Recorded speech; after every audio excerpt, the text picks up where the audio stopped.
Amin. Puji nama Tuhan. Silakan duduk Bapak Ibu. Haleluya. Tuhan Yesus baik, Tuhan Yesus luar biasa. Hari ini kita bersyukur karena beberapa hari yang lalu kita sudah merayakan Paskah, di mana Tuhan telah mati dan bangkit buat setiap kehidupan kita, supaya kita menjadi orang yang berkemenangan di dalam Tuhan. Yang mengerti katakan amin. Haleluya.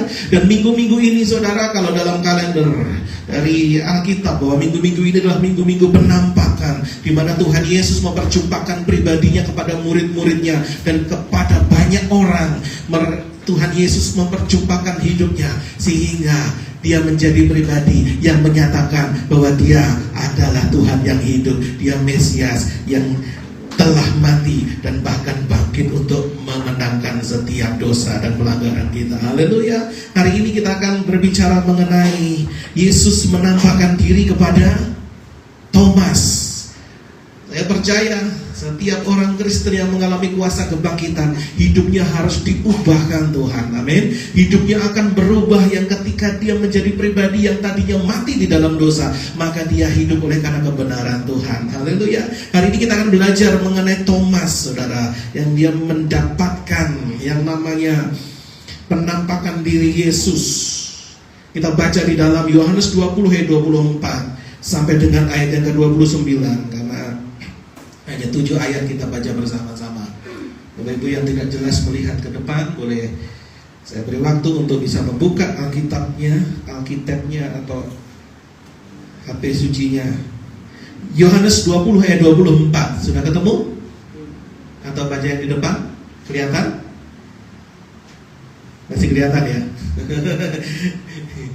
Kalau nggak kelihatan boleh baca di Alkitab Bapak Ibu Saudara. Kita baca bersama-sama Yohanes 20 ayat 24, 23. Tetapi Thomas, seorang dari ke-12 murid itu yang disebut Didimus, tidak ada bersama-sama mereka ketika Yesus datang ke situ. Ayat 25. Maka kata murid-murid yang lain itu kepadanya, kami telah melihat Tuhan. Tetapi Thomas berkata kepada mereka, sebelum aku melihat bekas paku pada tangannya, dan sebelum aku mencucukkan jariku ke dalam bekas paku itu, dan mencucukkan tanganku ke dalam lambungnya, sekali-kali aku tidak akan percaya. 26. 8 hari kemudian murid-murid Yesus berada kembali dalam rumah itu, dan Thomas bersama-sama dengan mereka. Sementara pintu-pintu terkunci, Yesus datang dan ia berdiri di tengah-tengah mereka dan berkata, damai sejahtera bagi kamu. Ayat 27. Kemudian ia berkata kepada Thomas, taruhlah jarimu di sini dan lihatlah tanganku, ulurkanlah tanganmu dan cucukkanlah ke dalam lambungku, dan jangan engkau tidak percaya lagi, melainkan percayalah. Thomas menjawab dia, ya Tuhanku, ya Allahku. Ayat 29. Kata Yesus kepadanya, karena engkau telah melihat aku, maka engkau percaya. Berbahagialah mereka yang tidak melihat namun percaya. Haleluya. Saya percaya saudara, kebangkitan Tuhan Yesus itu akan membawa dampak dalam setiap kehidupan kita. Dan ketika dia bangkit, dia mau menyatakan dirinya buat setiap kehidupan kita. Yang mengerti katakan amin. Hari ini kita melihat bagaimana perikop ini, Yesus menampakkan diri kepada murid-muridnya. Kalau saya tanya saudara hari ini, kenapa Yesus harus menampakkan diri? Kenapa Yesus harus menampakkan diri kepada murid-murid? Alasannya kenapa saudara? Yesus harus menampakkan diri. Ada yang bisa bantu jawab saya? Kenapa Tuhan Yesus harus menampakkan diri? Haleluya. Apa saudara? Kenapa? Supaya murid-muridnya percaya. Amin. Ada lagi? Gak usah takut salah. Supaya firman Tuhan digenapi. Luar biasa. Ada lagi? Semuanya benar. Ada lagi? Kenapa Yesus menampakkan dirinya? Haleluya. Kenapa? Ada lagi? Haleluya. Kita baca dalam perikop ini saudara. Ayat yang ke-26 kita baca lagi. Mundur satu kali lagi. Klik. Kenapa Tuhan Yesus menampakkan diri kepada murid-muridnya? Ayat 26. Bisa di back? Iya. Dikatakan apa? 8 hari kemudian murid-murid Yesus berada kembali dalam rumah itu, dan Thomas bersama-sama dengan mereka. Sementara pintu-pintu terkunci, Yesus datang dan ia berdiri di tengah-tengah mereka dan berkata, damai sejahtera bagi kamu. Tuhan menampakkan diri kepada murid-murid saat itu untuk memulihkan damai sejahtera murid-muridnya yang saat itu sedang dalam keadaan kesusahan, dalam keadaan sedih, dalam keadaan gundah gulana. Karena apa? Saat itu semua sedang disorot, murid-murid sedang disorot. Itu loh murid-murid Tuhan Yesus yang kumpul di sana. Itu loh orang yang mengajarkan sesuatu yang berbeda dengan kita. Itu loh ya, waduh, itu kalau ahli Farisi, orang-orang Saduki itu sudah melihat bahwa kelompok dari Yesus ini disebut bidah. Amin. Dan mereka merasa ketakutan, dan di tengah-tengah ketakutan itulah Tuhan Yesus datang menampakkan diri. Ini aku yang hidup, ini aku yang bangkit. Jangan pernah engkau takut karena aku menyertai engkau. Amin. Haleluya. Tuhan Yesus menampakkan diri supaya rasa takut dalam hidup kita ini hilang. Dia berikan shalom, dia berikan damai sejahtera, sehingga damai sejahtera ketika ada dalam hidup kita, maka gak ada ketakutan lagi. Amin. Saya percaya saudara, ketakutan akan hilang ketika kita mengalami yang namanya damai sejahtera. Haleluya. Hari ini saudara, walaupun banyak cicilan belum lunas, hari ini saya percaya mungkin banyak hal yang belum mungkin bisa kita atasi. Tapi saya percaya ketika ada damai sejahtera, kita bisa hidup dengan luar biasa, bersuka cita di hadapan Tuhan. Haleluya. Saya bersaksi dengan salah satu seorang teman saudara. Saya bilang tahun kemarin di bulan Januari Februari saya mengalami masa yang paling sulit. Oh benar ya Pak? Iya. Tapi kok Bapak gak kelihatan seperti orang susah? Haleluya. Karena apa? Karena ada damai sejahtera meliputi kita. Ketakutan apapun yang menghalangi kita, kalau ada damai sejahtera, maka semuanya akan menjadi sukacita. Amin. Tuhan rubah setiap ratap kita menjadi tarian. Di lembah kekelaman Tuhan ubah menjadi lembah pujian. Di lembah kekelaman kita tetap memuji nama Tuhan, dan kemenangan Tuhan jamin buat setiap kehidupan kita. Itu loh saudara. Jadi artinya sukacita kita gak tergantung daripada situasi hari ini. Situasi boleh berubah dan bahkan semakin tidak baik, tetapi Tuhan Yesus katakan apa? Damai sejahtera bagi kamu. Artinya apa hari ini? Yuk, walaupun keadaan hari ini mencekam, amin, keadaan di luar sepertinya engkau akan diburu, engkau gak bisa keluar. Kalau saudara tahu, murid-murid itu selama 40 hari sampai pencurahan, sampai Pentakosta, mereka berada di loteng. Mereka takut keluar. Tapi dengar baik, ketika Roh Kudus turun, mereka menerima api yang dari surga. Dengar baik, Petrus yang tadinya penakut, dia 3 kali dia menolak Yesus. 3 kali dia gak mengakui Tuhan Yesus. Tapi dia tampil dengan luar biasa. Dia gak takut lagi. Dan bahkan dia tampil bahwa Yesus itulah, dia adalah Mesias. Dan dia menceritakan dan dia berkhotbah di Serambi Salomo. Berapa orang bertobat? 3.000 orang bertobat sekali khotbah. Padahal dia sudah menyertai Yesus 3 kali. Amin. Orang yang tadinya punya rasa takut, tetapi ketika dihampiri Tuhan, ketika didatangi Tuhan, ada damai sejahtera. Dan damai sejahtera itu membuat ketakutan hilang, sehingga dia menjadi orang yang berani memberitakan Injil. Amin. Haleluya. Jadi hari ini kalau ada orang tanya, Pak, bagaimana kita bisa menjadi orang yang bisa berani memberitakan Injil, memberitakan kabar sukacita? Taruh damai sejahtera dalam hidupmu. Kalau nggak ada damai sejahtera dalam hidupnya, ada ketakutan terus. Amin. Tapi kalau ada damai sejahtera dalam hidup kita, kita siap hadapi apapun, karena Tuhan beserta dengan kehidupan kita. Haleluya. Nah hari ini saudara, klik selanjutnya. Apa yang kita bisa pelajari dari peristiwa Yesus menampakkan diri kepada Thomas ini, saudara? Apa yang bisa kita pelajari dari peristiwa Yesus menampakkan diri kepada Thomas? Saya mencatat ada 3 hal hari ini yang bisa kita pelajari. Klik selanjutnya. Ya. Ayat yang ke-27 kita baca bersama-sama lagi. Kemudian ia berkata kepada Thomas. Jadi kisahnya saudara, dalam ayat yang ke-26, 8 hari setelah Yesus menjumpai murid-muridnya, kecuali Thomas, karena Thomas gak ada, karena gak ada paket, jadi gak bisa terima WA grup saat itu dari murid-murid. Dia kehilangan sinyal, makanya dia gak bisa kumpul. 8 hari kemudian Yesus datang. Amin. Dan ketika dia datang, ayat 27 dikatakan apa? Kemudian ia berkata kepada Thomas. Perhatikan baik-baik. Kalau ayat 24, 25, 26 tadi berkata bahwa Yesus murid-murid yang lain. Amin. Tetapi ayat yang ke-27, dia sengaja datang untuk satu orang yang bernama Thomas. Amin. Haleluya. Tuhan sengaja datang untuk satu orang muridnya yang bernama Thomas. Di sini dikatakan 27. Kemudian ia berkata kepada langsung. Padahal saat itu banyak murid-muridnya, tapi saat itu dia kembali hanya untuk Thomas. Amin. Dia kembali kepada Thomas karena apa? Pada waktu pertemuan pertama Thomas absen. Haleluya. Jadi yang bisa kita pelajari apa, saudara? Klik. Yang kita pelajari yang pertama adalah Tuhan kita tidak mau muridnya. Tuhan tidak mau ada muridnya yang terlewat untuk dia jumpai. Amin.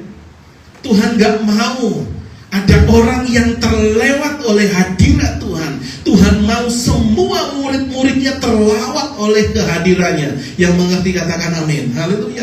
Jadi hari ini kisah dari Thomas ini membuktikan bahwa Tuhan Yesus begitu peduli.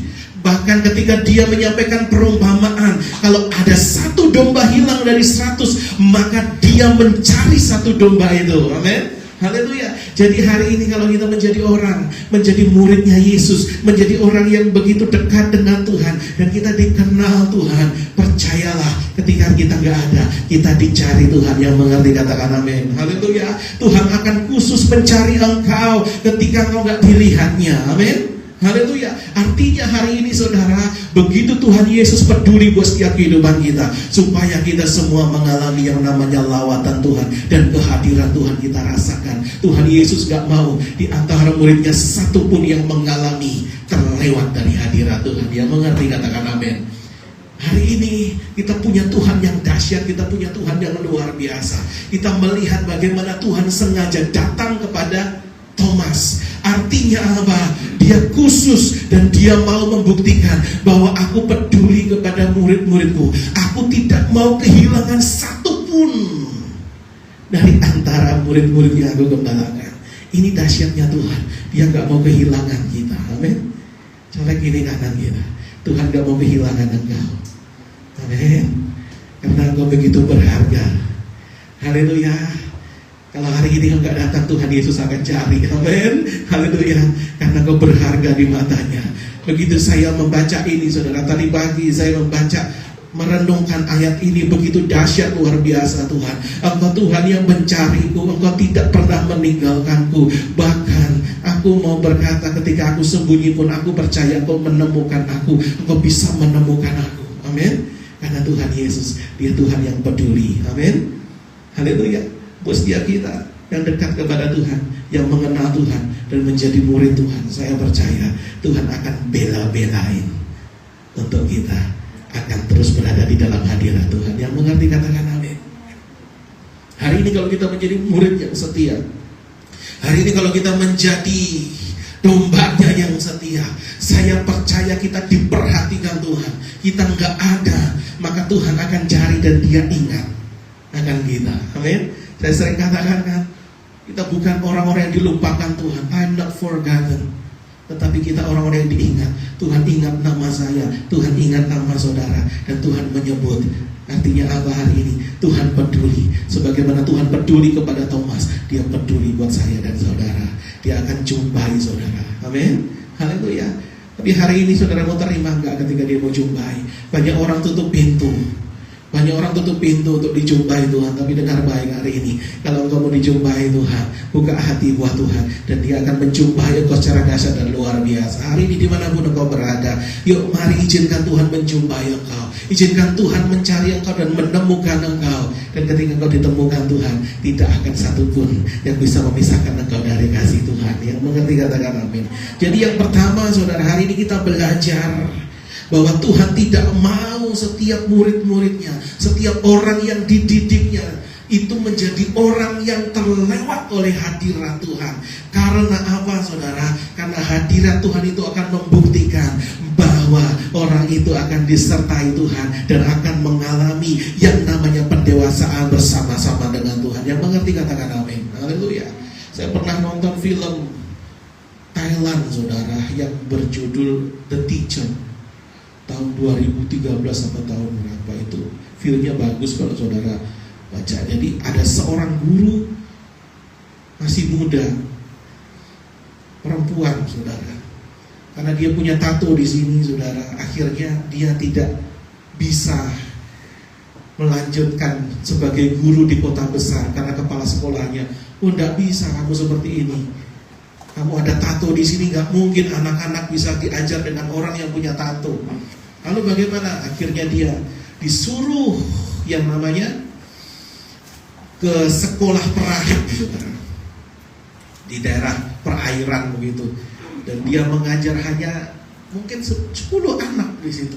Dan anak terbelakang dari anak-anak nelayan yang nggak bisa sekolah, yang harusnya mereka putus sekolah.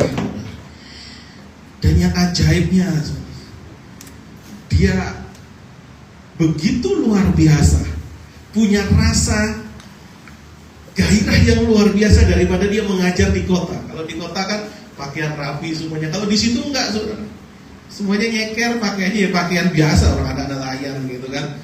Ketika diantar sama bapaknya, ya udah pakai perahu gitu. Karena itu kapalnya di perahu juga di situ. Dan ketika guru ini kehilangan satu anak, maka setelah selesai belajar, dia nyari pakai perahunya itu. Dia nyari pakai perahunya, nyari ke rumahnya. Karena rumahnya juga rumah apung, itu kadang-kadang rumahnya juga bergeser, sudah titik koordinatnya. Jadi harus dia kejar, baru ini rumah sih ini. Dia samperin sampai anak ini bisa mau kembali sekolah. Dan akhirnya anak ini yang tadinya sering bolos, akhirnya rajin. Dan bahkan sampai dia menghadapi yang namanya ujian, anak ini menjadi lulus. Dan bahkan ketika lulus menjadi anak yang pintar. Artinya apa? Disetarakan. Nilainya bisa sama dengan orang anak-anak yang di kota. Padahal mereka terbatas. Amin. Saudara, kalau guru ini gak mau mencari muridnya yang gak datang, maka anak ini gak punya masa depan. Amin. Anak ini gak punya masa depan, murid ini gak punya masa depan. Dan saya bayangkan bagaimana Yesus kembali saat itu hanya untuk satu pribadi yang bernama Thomas. Karena dia tidak mau Thomas tidak lulus di dalam ujian. Semuanya harus diwisuda pada saat Pentakosta. Yang mengerti katakan amin. Haleluya. Jadi hari ini yuk kita menjadi pribadi yang mengucap syukur kepada Tuhan. Tuhan, aku percaya aku menjadi muridmu, aku menjadi hamba-Mu, dan aku percaya Engkau selalu ada buat aku. Terima kasih karena Engkau mau peduli buat aku. Yang kedua, saudara, apa yang kita bisa pelajari dari peristiwa Yesus menjumpai Thomas? Yang kedua, ayat yang ke-27 kita baca sekali lagi. Kemudian ia berkata kepada Thomas, taruhlah jarimu di sini dan lihatlah tanganku. Ini perkataan Yesus ya. Ulurkanlah tanganmu dan cucukkanlah ke dalam lambungku, dan jangan engkau tidak percaya lagi, melainkan percayalah. Ketika Yesus bilang taruhlah jarimu di sini, Tuhan Yesus tahu pada saat di ayat 24-25, ketika Thomas mendapat berita dari murid-murid yang lain, sebelum aku mencucukkan tanganku di lambungnya, sekali-kali aku tidak percaya. Amin. Artinya saudara, yang kedua, selalu ada jawaban tentang kepastian di dalam Yesus. Amin. Yang kedua, kalau kita belajar dari kisah Thomas yang dijumpai oleh Yesus, klik bahwa, ya diklik lagi, selalu ada jawaban tentang kepastian di dalam Tuhan. Amin. Haleluya. Thomas berkata, sebelum aku mencucukkan jariku, ini kan belum pasti. Pokoknya kalau aku belum jumpa Yesus dan aku mencucukkan jariku di lambungnya dan di bekas lubang paku, aku belum percaya karena itu belum pasti. Menurut Thomas itu belum pasti. Nah, belum pasti inilah yang dijawab oleh Tuhan Yesus. Yesus datang sengaja untuk satu pribadi supaya dia membuktikan ini loh jawabannya. Aku adalah kepastian. Amin. Aku hidup ini adalah kepastian. Aku bangkit ini kepastian. Jangan engkau gak percaya lagi. Amin.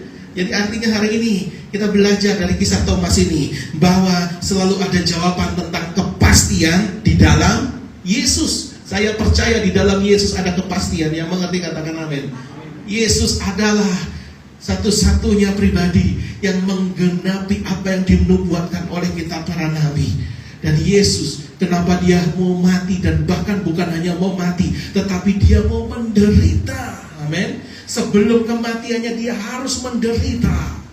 Di Jumat Agung kemarin saya berkhotbah mengenai mengapa Yesus mau menderita dan mati di kayu salib. Tuhan, kalau engkau mau menebus aku, ya sudah, mati saja Tuhan, mati selesai. Tapi mengapa engkau harus mengalami yang namanya serangkaian penderitaan? Tapi ternyata setelah saya pelajari, saudara, ternyata Yesus harus mengalami serangkaian yang namanya penderitaan, karena sudah dinubuatkan oleh kitab para nabi. Yang mengerti katakan amin. Setiap apa yang dilakukan Yesus, setiap cawan penderitaan yang hari itu Tuhan Yesus minum, semuanya digenapi Yesus. Pada saat dia di mahkota duri, pada saat lambungnya ditusuk, pada saat jubahnya dilucuti dan diundi oleh prajurit Romawi, semuanya tertulis di kitab para nabi. Amin. Dan semuanya digenapi oleh Tuhan Yesus. Dan Tuhan Yesus menjadi pribadi yang bisa menggenapi semua apa yang tertulis dalam kitab para nabi. Yang mengerti katakan amin. Jadi di dalam Yesus ada kepastian, karena dia Tuhan yang menggenapi. Amin. Haleluya. Dia Tuhan yang menggenapi.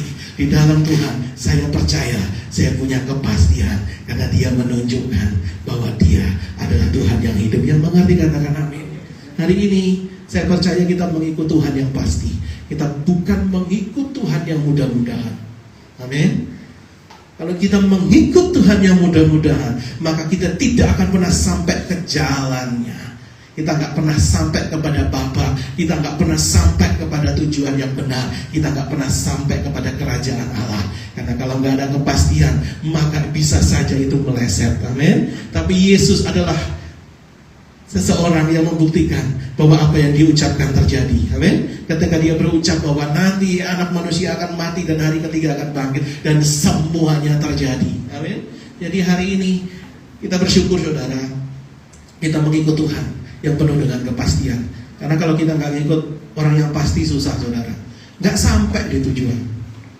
Saya pertama kali datang di Jakarta tahun 2001, saudara, naik Kopaja Metro Mini. Masih ada yang ingat moda transportasi ini? Sebelum Busway gitu kan, sebelum TJ gitu kan, sebelum ada busway TJ gitu, dulu ada Kopaja Metro Mini, saudara. Dan saya ingat kalau di Pulau Gadung itu kena blem gitu, blok M gitu. Gak mungkin dia bilang blok M, gak mungkin. Dia bilang blem cepet gitu, cepet gitu. Orang pasti naik gitu kan. Wah, blok M naik. Melayu. Oh, kampung Melayu. Naik orang. Tapi kalau keneknya bilang begini, mudah-mudahan Cawang, mudah-mudahan kampung Melayu. Ada yang mau naik? Gak ada, saudara. Takutnya nanti dioper di tengah jalan. Siapa yang pernah dioper tengah jalan sama Kopaja? Saya sering dulu. Kalau penumpang tinggal 1, 2, Bang, ke belakang, udah dok. Kita di belakang, gue coba tadinya dapat tempat duduk jadi berdiri deh, karena ditumpuk kan.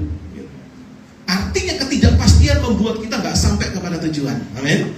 Tapi Yesus kita adalah Yesus yang pasti. Dia membawa kita kepada tujuan yang benar. Amin. Dia membawa kita kepada Bapa, dan kepastian Tuhan berikan karena dia membuktikan dia hidup dan dia bangkit. Setiap apa yang dia lakukan semuanya menggenapi apa yang menjadi kebenaran, apa yang menjadi nubuat dari para nabi. Amin, saudara.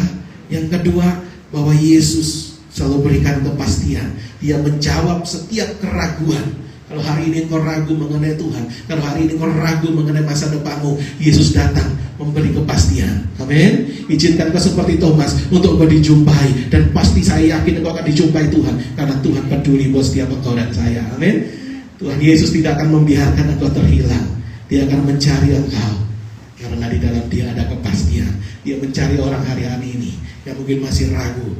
Aku ini adalah jalan. Amin. Dia tidak berkata, aku satu-satunya jalan. Bukan.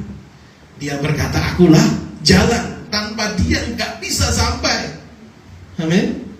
Ini yang kedua, saudara. Yang ketiga, apa yang kita bisa pelajari dari peristiwa Yesus menampakkan diri kepada Thomas? Ayat yang ke-29, kita baca bersama-sama lagi. Ayat yang ke-29, kata Yesus kepadanya, karena engkau telah melihat aku, maka engkau percaya. Berbahagialah mereka yang tidak melihat namun percaya. Saya bacakan sekali lagi. Kata Yesus kepadanya, karena engkau telah melihat aku, maka engkau percaya. Berbahagialah mereka yang tidak melihat namun percaya. Thomas ini tidak percaya dengan pemberitaan siapa, saudara? Thomas ini tidak percaya karena pemberitaan siapa? Murid yang lain. Dia belum menjadi percaya, artinya dia masih ragu ketika ada berita mengenai Yesus hidup dari mulut murid-murid lain. Di sini dikatakan, kata Yesus kepadanya, karena engkau telah melihat aku, maka engkau percaya. Dengan kata lain, tadinya ketika murid-murid yang lain memberitakan tentang aku hidup, kamu gak percaya. Amin. Artinya apa, saudara, hari ini? Yang ketiga, kita belajar dari kisah Thomas ini, bahwa Yesus meneguhkan apa? Yesus meneguhkan murid-murid menjadi saksi baginya. Amin. Tuhan meneguhkan murid-murid menjadi saksi baginya. Amin. Yesus berkata seperti ini, saudara. Dalam ayat 29, kata Yesus kepadanya, karena engkau telah melihat aku, maka engkau percaya. Nah, kok pas murid-murid yang lain, Petrus semuanya, Yakobus ngomong, kenapa kamu gak percaya? Amin. Aku pakai mereka juga untuk menyaksikan bahwa aku bangkit dan hidup. Halo. Amin. Kenapa engkau masih gak percaya? Amin. Dengan kata lain, Tuhan mau berkata bahwa Tuhan berikan mandat, artinya Tuhan melegalisir, Tuhan mensertifikasi saat itu murid-muridnya menjadi saksi baginya. Artinya Tuhan Yesus mau bilang begini, gak usah kamu harus lihat dulu kamu percaya, enggak. Tapi murid-murid yang lain sudah menjadi saksi tentang kebangkitanku, sudah menjadi saksi bahwa aku hidup, bahwa aku menjumpai mereka, dan itu cukup membuktikan bahwa itu benar. Amin. Bahwa itu adalah menyaksikan bagaimana aku hidup. Haleluya. Gak perlu hari ini Tuhan Yesus datang kepada Paulus Sugianto untuk datang, ini tusuklah, hidupkan lambungku, tusuklah bekas paku. Tuhan gak perlu, karena apa?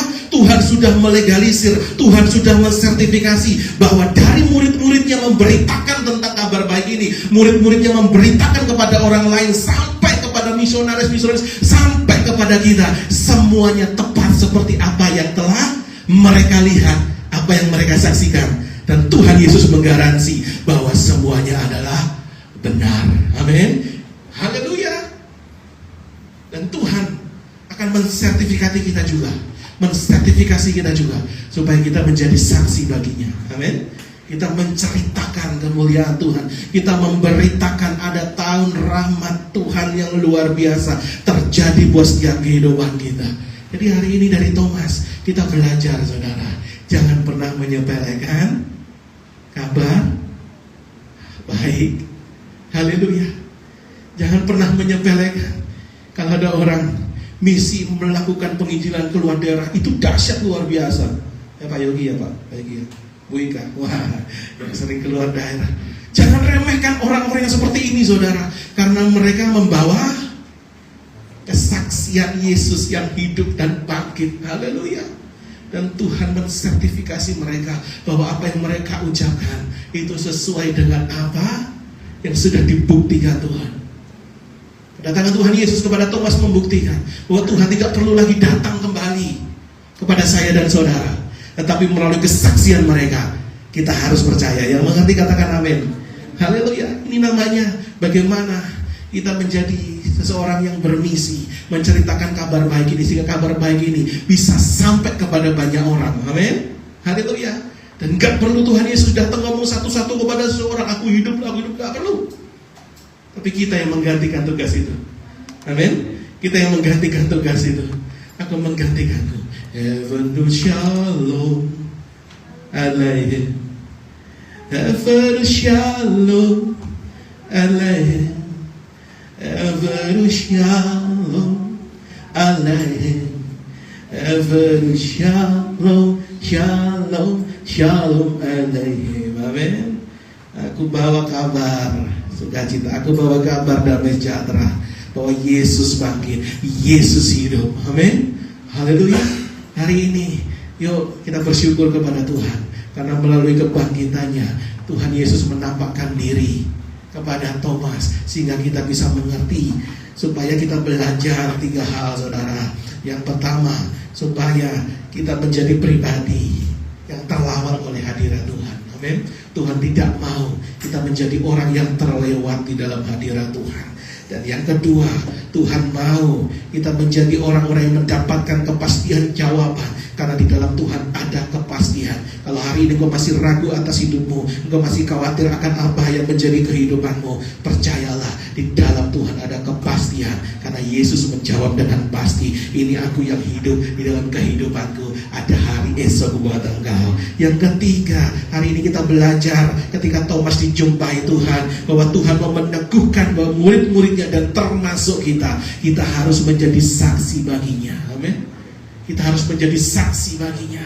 Artinya ketika orang berjumpa dengan kita, sesungguhnya mereka juga berjumpa dengan Yesus, karena kita menampakkan kemuliaan Tuhan. Haleluya.